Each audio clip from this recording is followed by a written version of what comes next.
Good afternoon. I'm Terry Scoggin, the CEO of Titus Regional Medical Center in Mount Pleasant, Texas, and today's Friday, December 11th, and this is our weekly community update.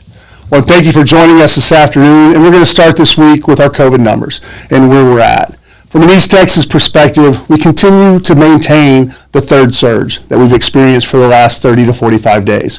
We've seen an increase since Thanksgiving, and we've continued to run between 12 and 16 COVID patients in the hospital. Our nursing room in the last few weeks has remained full. In the last 7 days, we have seen an increase in the number of patients who've come through our ER.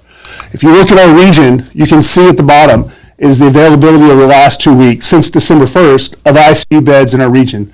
And our region is Northeast Texas, from Sulphur Springs to the Red River, all the way to Texarkana. We've got less than 5% of the ICU beds available in the Northeast Texas region. So we are still on high alert, and we still watch the 15% of hospitalizations for COVID that the governor has in his regulations. We have not passed that yet, which would enact legislation and some other guidelines that we have to follow, but we're maintaining really close. And you can see over the last 2 weeks, we've maintained. From a Titus Regional Medical Center today, we sit with 11 patients in our ICU. COVID patients in the hospital. 6 of them are ICU, and 5 of them are regular COVID patients. I want to say thank you to our physicians and our clinicians at Titus Regional for the work they've done over the last few weeks to expand our ICU to take the sickest patients.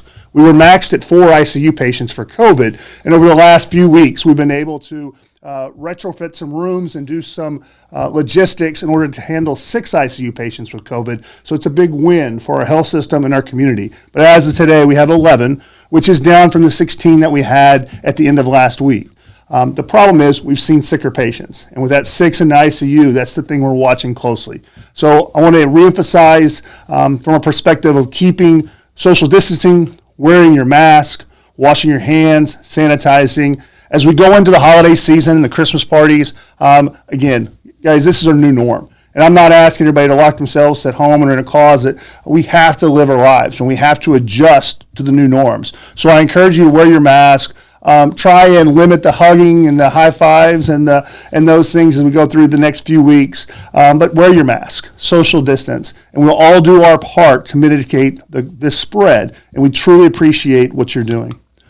I want to talk about the vaccine. It'll be a lot of information. Last week I was really excited about the vaccine and the work that was done and what it would mean for this region.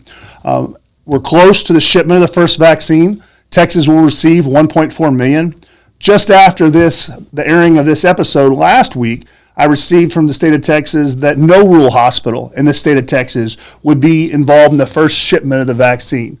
As you can tell, it hurt, and I was affected, and I got on the phones and the emails and the text messaging with federal officials, state officials, regional officials, and local officials to make sure we're telling our story, not only at Titus County and Mount Pleasant, Northeast Texas, but for the rural hospitals in Texas and in the United States. That message was heard, and they understand, and the impact of COVID on the staff at our hospital, our doctors, our nursing homes. You lose 5 to 10 people in a hospital our size or a nursing home in this area. That's a large percentage of staff. So it's detrimental to care. We've got that message across, and we look forward to the second and third and fourth wave of shipments of the vaccine. As we know now, we're learning more about the vaccines every day. They're going to be focusing on healthcare workers, frontline COVID workers, nursing homes, long-term care centers. We have emphasized that Titus Regional is committed to helping not only our hospital, but the facilities in our area as much as possible. And we've got that word out to the state and to the federal authorities. So we think we're on the right track, and we're doing the right things to make sure we're taking care of the Northeast Texas region. We continue to use I talked last week about the drugs that we're using from an outpatient. We received over 20 doses, which for a rural hospital, that's a lot. We've used 75% of those doses over the last few weeks. So when the opportunity is available for the COVID patients that qualify on an outpatient, we are using the drugs. The remdesivir and the inpatient is being used consistently, and we're seeing that save lives. But the outpatient drugs are starting to be used, and we've used 75% of what we've received. was on a call last night with the state of Texas, and larger health systems across the state have used less than 10% of their allocations. They're not getting it out there because of the reporting and the requirements to do.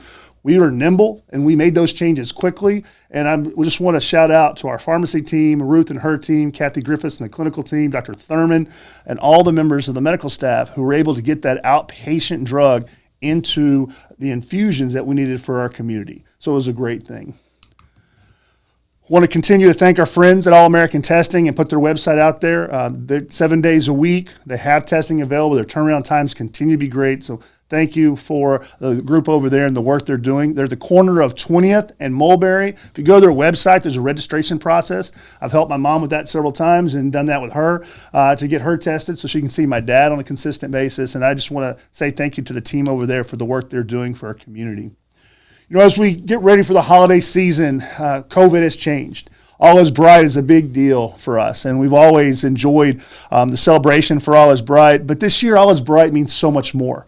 Last night, with COVID going on, we postponed our activities last week and did not do them.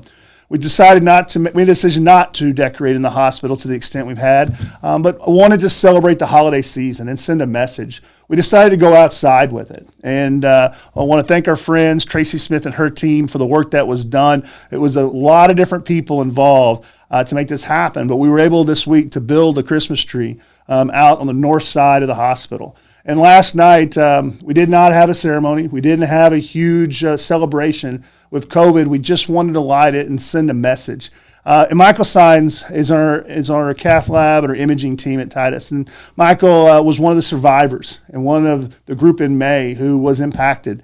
And I think we showed on the video of our updates when Michael came back. And we celebrated. Michael's son is with him and his wife right there. And it meant a lot to me and to the team to ask Michael to turn on our Christmas tree last night. So it wasn't anything fancy. It's electrical cords, and they plugged it in. It felt like Clark Griswold in there. But to see Michael's 9-month-old son and what Michael and his wife went through, it meant a lot. And it made us remember the people we've lost this year and things. So when you're driving away last night, you saw that Christmas tree. And we'll have that Christmas tree for as long as I'm at Titus Regional Medical Center and as long as a community. It meant a lot when I saw that tree because it was more than a Christmas tree last night. It was a symbol for all the love that and all the people, selfless people, this health system and things they do. So when you see that tree on an interstate, it's just not a Christmas tree. It means so much more. And every year when we turn that Christmas tree on the north side of our health system, we're going to remember this year. We're going to remember so many great things and everything that the people did to save lives, not only this health system, but in this community, and how we came together to celebrate this season and get through this crisis. Thank you so much for everything you do for Titus Regional Medical Center. God bless.